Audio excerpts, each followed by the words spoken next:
voter suppression laws, which are behind the big lie that this last election was stolen. It's a big lie. It's not true. Election mail worked, safe and secure. So the people out here today are postal workers. We're gathered in convention here at National Harbor. This message is for the people of the country that we got their backs. We're with them on this cherished right to vote. We do everything we can to make sure that election mail is not attacked, is broadened, and that we're there to continue to be there for the people of the country.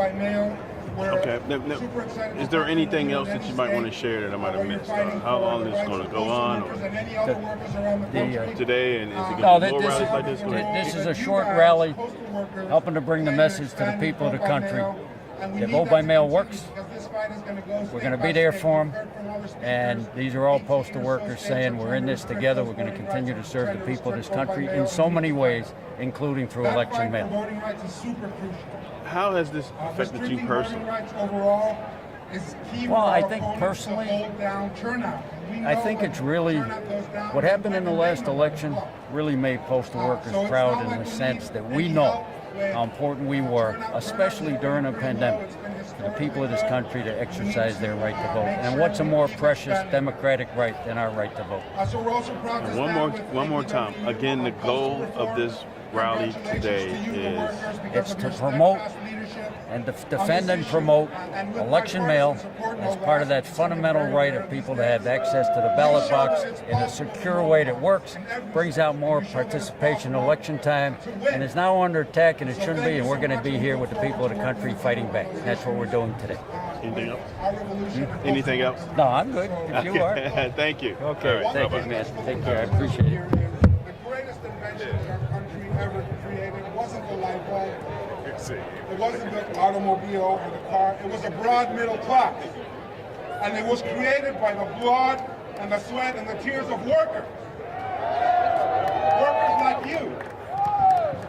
And so we need to grow a broad labor movement. We need to rebuild union membership.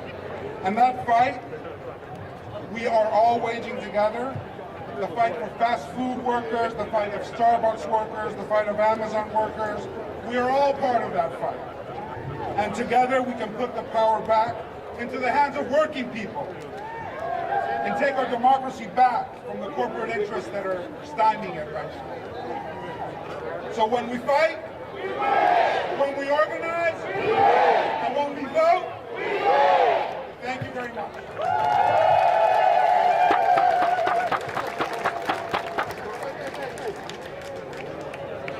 All right. Bubbly. Next, Secretary bring to you the Executive Vice President. Debbie is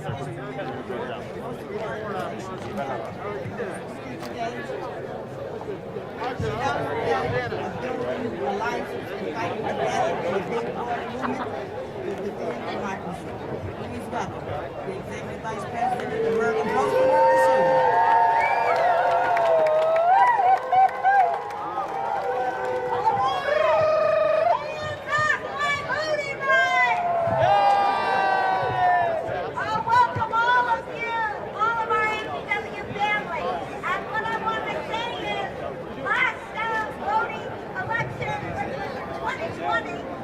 I was the first time I actually voted by mail. And I was thinking about what an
still with us? Are you watching? He's over there. Coming over here. Union! Union! Union! As you all know, Reverend Hagler started out with us this morning in prayer. We all need prayer, don't we? All the time we need prayer. As I said this morning when he finished, I think it was 2014, maybe 2015, Reverend Hagler traveled with the APW to La Enfant Plaza to help deliver over 150,000 petitions to the then President, Postmaster General Megan Byrne. We thank you for that. Every time we call on him, he's right there for us. So Reverend Hagler.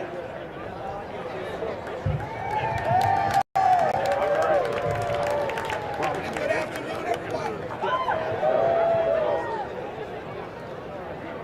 I give thanks for the continued work of APWU in terms of defending the right to vote and advocating for the right to vote.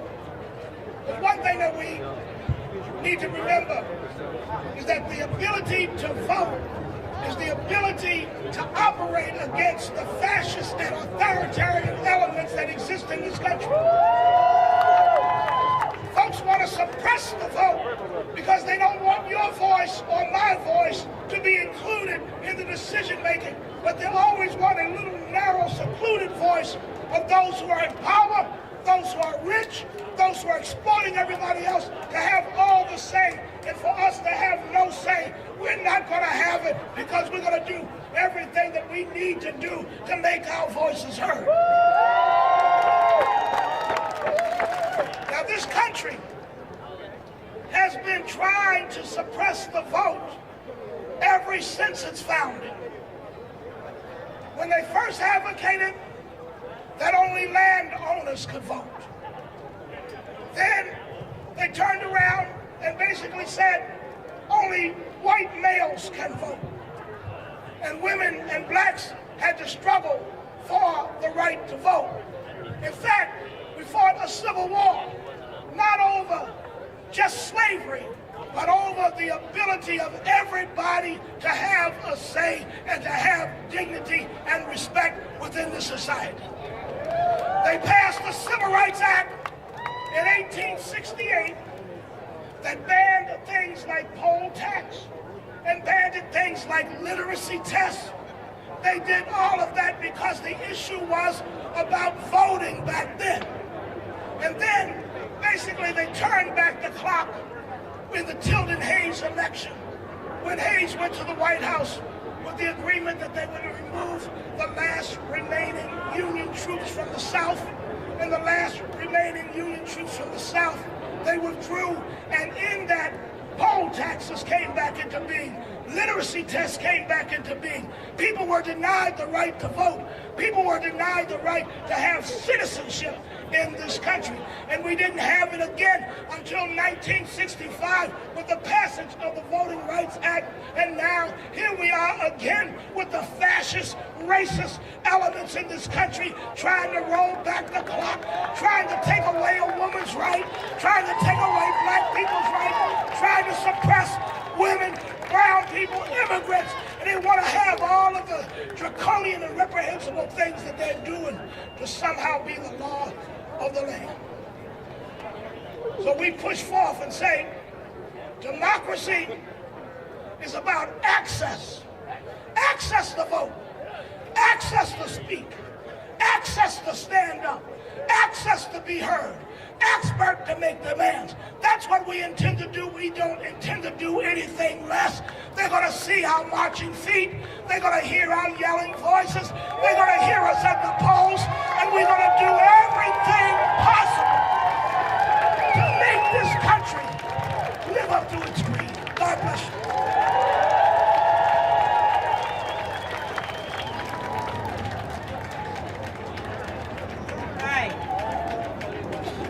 All needed that. The next individual I'm going to bring to you, she's a fighter for her members. She's a fighter for postal workers. She's a fighter for everything. She said this morning, none of us are free. Just we all are free. She's got our back. got her back, so let's welcome her back. President of the Flight Attendants Union, my sister, your sister, Sarah.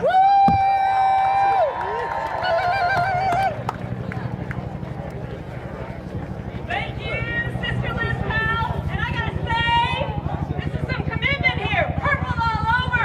We don't go just halfway. We go all in at APWU. All in. I heard there was purple hair yesterday, too. All right, so we're out here in the heat, and my office keeps flying over, making it hard to hear. But the good news is we're 80% union in the aviation industry, so that's a lot of solidarity flying over this rally right here. Now you heard earlier today that we are running a campaign with the last remaining major airline that doesn't have a union for flight attendants at Delta Airlines, headquartered in Atlanta, Georgia. Let me tell you something, in 2010, they pushed people to vote on the company computers. It was an electronic vote. It reminds me a lot of Amazon and Bessemer absconding with what they called was a postal box. We know it was a management box where they were watching the union votes and stealing the union election. The same thing happened in 2010 at Delta. We got the exact number of votes that we had confirmed in that election, which is a statistical impossibility, and lost by a swing of 150 votes over 20,000 votes cast. But I have good news for you. This year, when we file for an election with 24,000 flight attendants at Delta Airlines, the biggest private sector organizing drive going on in the country right now, the flight attendants will vote by mail, and it'll be in your hands.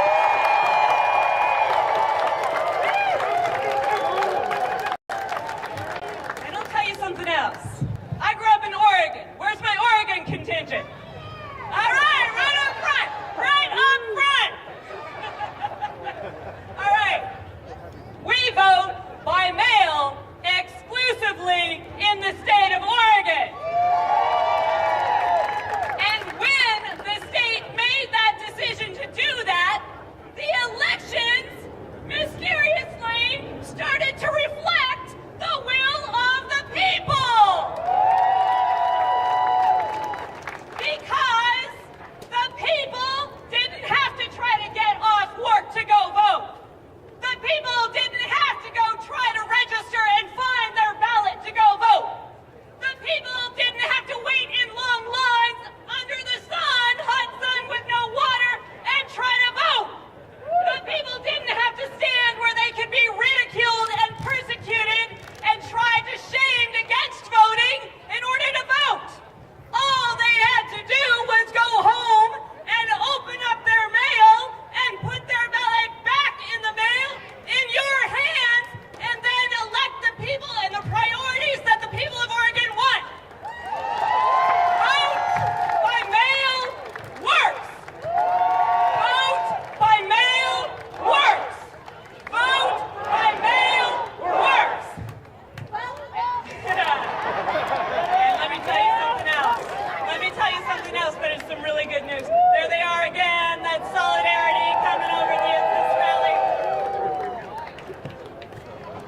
Flight attendants have almost more public contact than any other work group, except maybe APWU. And I'll tell you something else too. 90% of the public trust you. Love you. Support you. So between us in the skies and you on the ground, we're going to organize our communities and help them understand that we are taking our right to vote. We are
credit.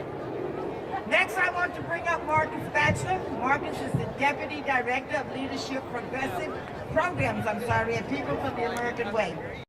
People for the American Way has been a leader in calling on Congress to pass new voting rights legislation and to dump the Jim Crow filibuster to help us get it done. Democracy can no longer wait. Please join me in welcoming Marcus Batchelor. All right, if APW's in the house, let me hear you make some noise. I know we can see the nation's capital from here, but let's make sure Congress can hear you from here. If you're in the house, make some noise. If your union strong, make some noise. If you're gonna show up in November, make some noise. If you're gonna help tens of millions of our fellow Americans do the same thing, make some noise.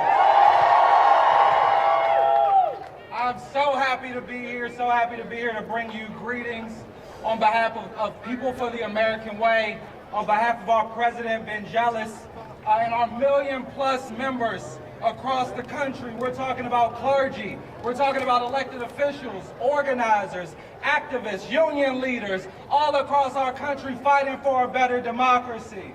Just like you. Let me give a round of applause to that. I also want to bring you greetings from Washington, D.C., the District of Columbia, soon to be our nation's 51st state, and a jurisdiction that has automatic universal vote by mail.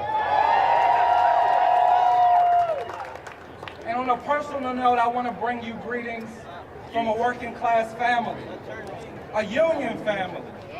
I am the child and grandchild of grocery workers, of child care workers, of home health aides. My dad was a postal worker. And I'm so excited to be here to stand in solidarity with you, because we all realize that you all are the essential workers, were the essential workers long before saying essential workers was popular. We know that you not only help our country run, but in 2020, you demonstrated in a very real way how you help our democracy run, how you help some of the most isolated and marginalized people in our community keep in touch and have their voices heard, to have their power realized, to have their vote counted on time. Let's give that a round of applause. On time. Thank you. Check 1, 2, 3, 4. A little closer. Okay, just look at me. And for the record, spell and pronounce your first and last name for me and your title. Charlie Carter, that's C-H-A-R-L-Y, Carter, C-A-R-T-E-R. I'm the Executive Director of the Democracy Initiative. And what's your role and purpose on here? I'm here to support the Postal Workers Union. They are an important part of our community and our democracy. So we're here to support them and to thank them, honestly, for the work they did in carrying our nation through the pandemic and in making sure we could have the most secure and the most inclusive election in the history of our country.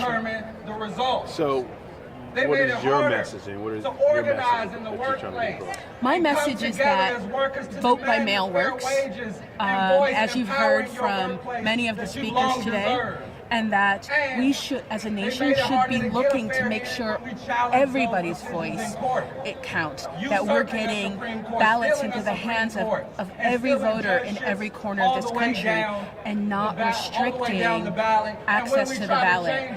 Our rights, our access to the ballot is under attack, as we've seen in state legislatures rolling back voting rights in southern states, in Midwestern states, and even in northern states. I'm here to rally these troops who were so instrumental in saving our democracy in 2020, to tell them that the fight isn't over, that we need people now to vote by mail, to register and vote, to learn about the changes in the laws in their states, to make sure that their vote vote can count in this election the way they counted in 2020. 13 hours on one day and stand in the heat, and we're going to give you what I want to say is, you know, I don't know a community that doesn't trust its postal workers. They are among the most trusted public servants in our country, and their voice now is even more important as misinformation and disinformation spread wildly across our country about what it means to vote and who can vote. So the folks who are here rallying today, they're going to carry our democracy, they're going to carry our communities as they have been, not just during the pandemic, but since those offices' inception. Thank you. Are you with me? Are you with me, APWU? Let's go to work. I'm right there with you. God bless. You were in Chicago with us when we did the rally. Do y'all remember the little one who was on the mic?